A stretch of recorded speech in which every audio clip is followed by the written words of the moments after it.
Soyez les bienvenus de nouveau dans Communion avec Dieu. Toujours autour de notre sujet.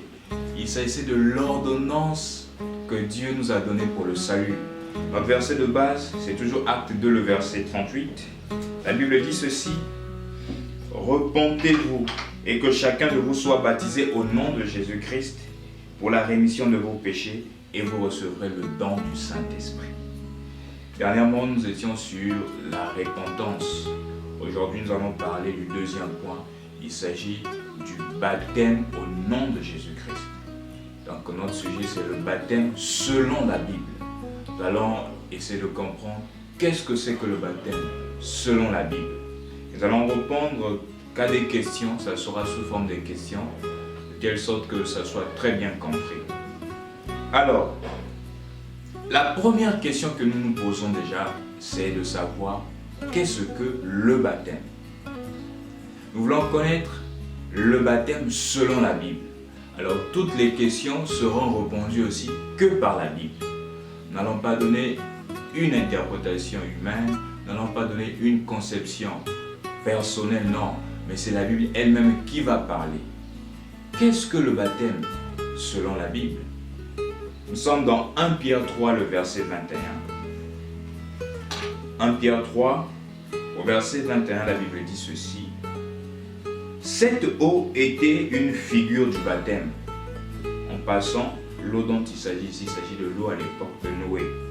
Il dit: cette eau était une figure du baptême, qui n'est pas la purification des souillures du corps. Ah, le baptême c'est quoi? Le baptême n'est pas la purification des souillures du corps. Non. Quand on te plonge dans l'eau, ce n'est pas la purification de tes souillures de ton corps, non. Mais c'est plutôt quoi? Mais l'engagement d'une bonne conscience envers Dieu. Donc c'est un engagement d'une bonne conscience. Quel engagement? J'ai pris l'engagement de suivre Jésus-Christ, d'abandonner le monde, d'arrêter avec le péché. Voilà cet engagement-là. Cet engagement commence au préalable par une véritable et sincère repentance. Je me suis repenti, maintenant je veux suivre le Seigneur. Et cet engagement-là, ayant pris cet engagement, je me fais baptiser. Pourquoi je me fais baptiser? Parce que c'est une ordonnance que Jésus-Christ a laissée. Nous allons bien développer cela. Il dit: mais l'engagement d'une bonne conscience envers Dieu et qui maintenant vous sauve. Qu'est-ce qui vous sauve? Est-ce que c'est le fait d'être plongé dans l'eau?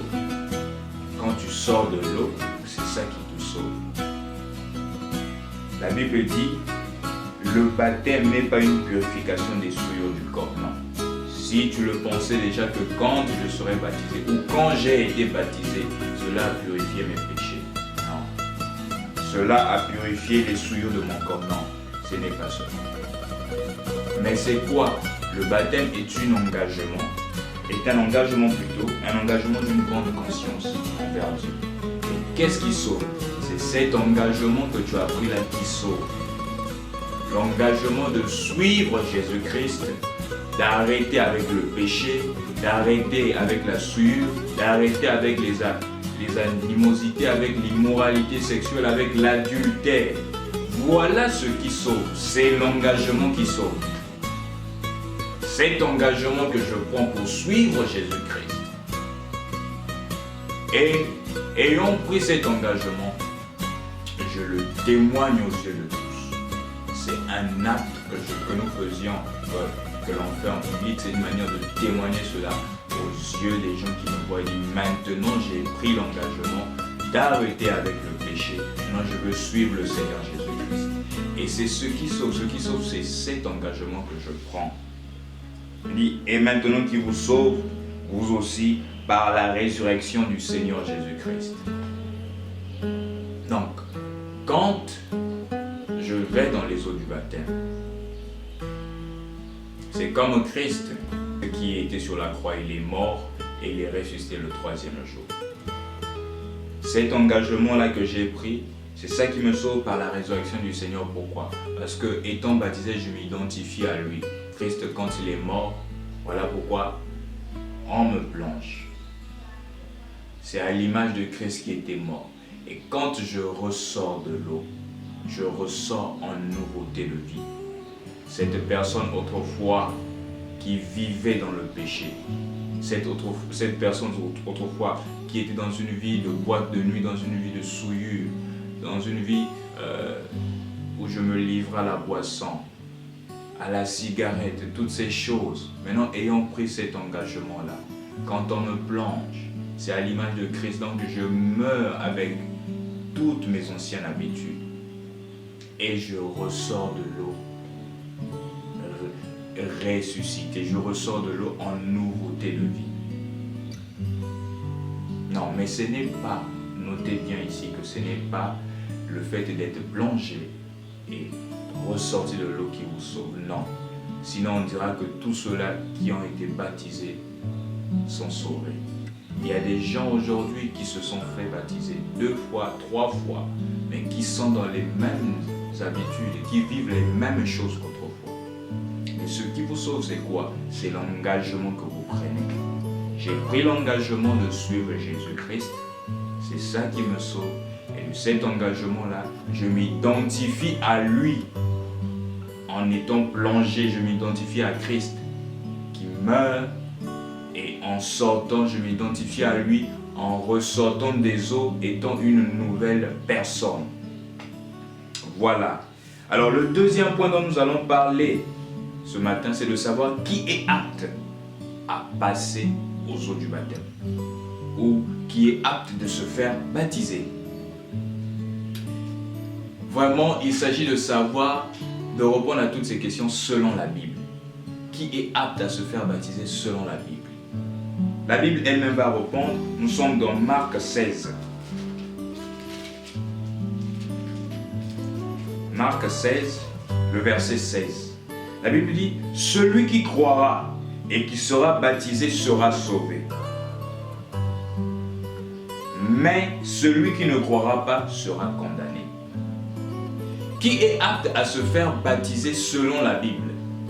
C'est celui qui croira.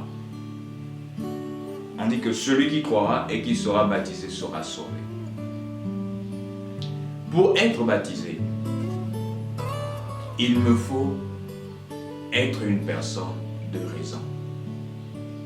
Voilà pourquoi le baptême des petits-enfants n'est pas un baptême biblique. Non. Si j'ai été baptisé quand j'étais un petit enfant, ce baptême-là n'est pas un baptême selon la Bible, non. Quand on amenait les petits-enfants à Jésus, Jésus n'a jamais baptisé un petit enfant. Jésus les prenait dans ses bras et il bénissait les petits-enfants. Mais celui qui est en âge de raison, ou celle-là qui est en âge de raison, il a pris l'engagement. C'est celui-là qui est apte à se faire baptiser. Mais l'enfant, le petit enfant ou le bébé n'a aucune raison. Il ne connaît pas le mal, il ne connaît pas le bien. Vous pouvez le demander même, qui est Jésus? L'enfant, le petit bébé va... Je ne sais pas si vous voyez. Et c'est ce que, malheureusement, que nous voyons aujourd'hui. Un bébé qui vient de naître, quelques jours après ou quelques mois après, on le baptise. Ce n'est pas un baptême selon la Bible, non. Le baptême selon la Bible, celui qui est apte à aller aux eaux du baptême, c'est cette personne-là qui est en âge de raison. Celui qui croira et qui sera baptisé sera sauvé. Mais l'enfant, puisque l'enfant croit-il, il me faudrait être en âge de raison. Alors donc toi qui as été baptisé quand tu étais encore bébé, ce baptême-là n'est pas un baptême selon la Bible. C'est un baptême à refaire. Pourquoi? Parce que tu n'étais pas encore en âge de raison. Le bébé, quand il vient à l'existence, on le consacre à Dieu. On recommande toute sa vie entre les mains du Seigneur. Alors, une fois que ce bébé-là grandit, que l'enfant grandit, qu'il devient en âge de raison, il prend maintenant l'engagement. Donc, c'est C'est un engagement personnel. Il ne faudrait pas que quelqu'un te le dise de prendre cet engagement. Il ne faudrait pas que quelqu'un te pousse à aller aux eaux du baptême. Non, c'est un engagement personnel. Je prends cet engagement de suivre maintenant le Seigneur. C'est là que je peux passer. C'est là que je suis apte à me faire baptiser. Alors si ce n'était pas le cas pour toi, il faudrait refaire ton baptême. Un autre point, une autre question, c'est de savoir comment se faire baptiser. Ou comment se passe le baptême. Selon la Bible aussi. Comment se passe le baptême? La réponse, c'est la Bible elle-même qui va donner. Nous sommes dans Jean 3, le verset 23. Déjà, avant de lire, vous devez déjà noter ceci, que le mot baptême, c'est un mot en fait, le baptême provient du grec. Et ce mot-là veut dire plonger, ce mot veut dire immerger. Donc, le baptême se fait par immersion. C'est-à-dire, on doit vous plonger. La Bible elle-même va répondre. Nous sommes dans Jean 3, le verset 23. Jean, quel Jean? On parle de Jean le Baptiste. Jean aussi baptisé à Hénan, près de Salim, parce qu'il y avait là beaucoup d'eau. Et on y venait pour être baptisé. Remarquez, on dit que Jean baptisait là, à cet endroit-là. On donne la raison. Parce qu'il y avait là beaucoup d'eau. Pourquoi il baptisait là, à un endroit où il y avait beaucoup d'eau? Parce que le baptême selon la Bible, c'est un baptême par immersion. C'est un baptême où on doit vous plonger. C'est ce qui a mené Jean à chercher des endroits où il y avait beaucoup d'eau afin de plonger les gens dans l'eau. Donc tout le corps doit être plongé. Ce n'est pas qu'on verse sur votre tête quelques coupes. Non, non, non, non. Le baptême selon la Bible, ce n'est pas le baptême par aspersion, non. Si on t'a baptisé par aspersion, c'est-à-dire on t'a mis quelques gobelets d'eau sur ta tête, on t'a mis quelques gouttes d'eau, ce n'est pas le baptême selon la Bible. Le baptême selon la Bible, il te faut être plongé. Il te faut être immergé. C'est ce qui a mené Jean à chercher ou à aller baptiser dans les endroits où il y avait beaucoup d'eau. Notez cela. Cela vraiment doit nous interpeller. Donc, retenons que le baptême, selon la Bible, se fait par immersion. C'est-à-dire, on doit vous plonger. Donc, si je n'ai pas été plongé lorsque j'avais été baptisé, ce baptême est à revoir. Je dois refaire ce baptême. N'oubliez pas qu'on est en train de parler depuis le début de l'ordonnance de Dieu pour le salut ou le plan de Dieu pour le salut. Ça veut dire si nous appliquons un autre plan, le salut n'est pas possible. Il nous faut appliquer exactement ce que Dieu a donné comme ordonnance, comme plan à suivre. Le baptême. Et vous allez remarquer qu'aucun chrétien dans la Bible, aucun chrétien dans la Bible, je dis bien, dans la Bible, n'a été baptisé par aspersion. Aucun croyant dans les Écritures n'a été baptisé par aspersion. Par contre, ils ont été baptisés par immersion, c'est-à-dire ils ont été plongés. Jean baptisé, je vais encore relire cela. Jean aussi baptisé à Hénan, près de Salim, parce qu'il y avait là beaucoup d'eau. Nous allons prendre la dernière question pour aujourd'hui. Si vous avez en passant, si vous avez d'autres questions autour de ce sujet sur le baptême, n'hésitez pas de nous les poser en commentaire. N'hésitez pas de contacter le numéro et de vraiment laisser toutes vos questions. Le dernier point ou la dernière question, c'est de savoir au nom de qui devrions-nous se faire baptiser. La Bible elle-même va répondre. Au nom de qui devons-nous se faire baptiser selon la Bible? Allons-y dans Matthieu chapitre 28, le dernier chapitre de Matthieu. Nous sommes au verset 19. La Bible dit ceci: allez, faites de toutes les nations des disciples, les baptisant au nom du Père, du Fils et du Saint-Esprit. Ça, c'est l'ordonnance que Jésus donne à ses disciples avant qu'ils s'en aillent. Il dit que allez par tout le monde, baptisez au nom du Père, du Fils et du Saint-Esprit. Alors, ça semble porter à confusion ou ça semble être comme une contradiction en rapport avec notre verset de base que nous sommes en train de lire depuis quelques semaines dans Acte 2, le verset 38. Acte 2 dit ceci: repentez-vous et que chacun de vous soit baptisé au nom de Jésus-Christ. Comment ça? Matthieu 28 nous dit: les baptisant au nom du Père, du Fils, du Saint-Esprit. Acte 2, le verset 38 nous dit: baptisés au nom de Jésus-Christ.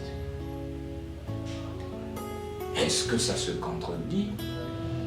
Pourquoi là-bas Père, Fils et Saint-Esprit et là au nom de Jésus-Christ? Est-ce qu'il y a une contradiction ou nous allons répondre à cette question selon la Bible? Déjà, notez ceci, que la Bible ne se contredit pas. Non, la parole de Dieu ne peut pas se contredire. Pourquoi? Parce qu'elle est éternelle. Dans Matthieu 28 que nous venons de lire, on dit: faites de toutes les nations des disciples, les baptisant au nom. Remarquez le haut. Remarquez le haut. Remarquez le nom. On dit au nom du Père, du Fils et du Saint-Esprit. Quand on lit, ça semble apporter, c'est comme s'il y a trois personnes qui sont là, c'est-à-dire Père, Fils et Saint-Esprit. Mais quand vous remarquez le haut est au singulier, le nom est au singulier. Alors, s'il s'agissait de trois personnes, le haut devait être au pluriel, le nom devait être au pluriel. Mais le nom, le haut et le nom sont au singulier. Au nom du Père, du Fils et du Saint-Esprit. Pourquoi? Parce qu'il n'y a qu'un seul qui est Père, qui est Fils, qui est Saint-Esprit. Celui-là qui est Père, Fils et Saint-Esprit, c'est qui? C'est déjà un point que vous devez noter. Le haut là est au singulier, le nom est au singulier. Il n'y a pas trois personnes là, mais il n'y a qu'une seule personne qui est Père, Fils et Saint-Esprit. Pourquoi je le dis? La Bible elle-même va répondre. Nous sommes dans Éphésiens. Prenons nos Bibles dans Éphésiens. Au chapitre 5, au chapitre 4, le verset 5. Il y a un seul Seigneur, une seule foi, un seul baptême. Un seul Dieu. Il n'y a qu'un seul Dieu. Au verset 6, on dit: et Père de tous, qui est au-dessus de tous, qui est parmi tous et qui est en tous. Le seul, on dit qu'il n'y a qu'un seul Dieu et Père de tous. Le seul Dieu là, il est au-dessus de tous. Le seul Dieu est parmi tous. Et le seul Dieu est en tous. Quand il est au-dessus de tous, nous le voyons Dieu dans sa fonction de Père. C'est Dieu le Père, la colonne de feu qui conduisait Israël dans le désert. Voilà le Dieu au-dessus de tous. Le même Dieu qui est au-dessus de tous. Un jour, il n'était plus au-dessus de tous. Un jour, il était parmi tous. On l'appelait Emmanuel, Dieu parmi nous. Il a pris un corps appelé Jésus. Mais dans ce corps-là, c'était Dieu. C'était Dieu parmi tous. Mais après sa mort et sa résurrection, et le jour de la Pentecôte, il n'était plus parmi tous. Mais il est venu en tous. Il est venu dans les apôtres. Donc, il s'agit du même Dieu. Il s'agit d'une même personne. Le même Dieu qui était au-dessus. Le même Dieu qui était parmi. Le même Dieu qui était en tous. Son nom n'est pas Père. Son nom n'est pas Fils. Son nom n'est pas Saint-Esprit. Mais Père, Fils et Saint-Esprit, ce sont ses fonctions. Ou plutôt ses attributs. Votre papa, si vous êtes en cours de route comme ça, votre papa vient vous rendre visite, il a oublié son téléphone chez vous à la maison, il s'apprête à retourner chez lui, et il est un peu au loin, Vous prenez le téléphone pour le rattraper. Si vous criez au loin « Papa », vous criez au loin « Père », tous les papas qui sont devant là vont vous regarder. Pourquoi? Parce que papa n'est pas un homme. Chaque papa va se dire certainement c'est mon enfant qui m'appelle. Mais si vous dites papa un tel, il n'y a que ce papa-là qui va vous regarder. Père, Fils et Saint-Esprit, ce sont les fonctions d'une seule personne. Vous êtes père parce que vous avez des enfants. Vous êtes mari parce que vous avez une femme. Vous êtes enfant vous-même parce que vous avez un papa. Et ça ne fait pas trois personnes. Ça fait une seule personne qui joue la fonction de père parce qu'il a des enfants, qui joue la fonction de mari parce qu'il a une femme, ou qui joue la fonction de fils parce qu'il a eu un papa lui-même. Et la personne qui a joué la fonction de Père, Fils et Saint-Esprit, son nom, parce qu'il s'agit d'être baptisé au nom. Il ne s'agit pas d'être baptisé sur les titres. Le baptême se fait au nom. Et celui qui a joué la fonction de Père, Fils et Saint-Esprit, c'est Jésus-Christ. Voilà pourquoi dans Acte 2, on dit « Repentez-vous et faites-vous baptiser au nom de Jésus-Christ ». Le véritable baptême, selon la Bible, se fait au nom de Jésus-Christ.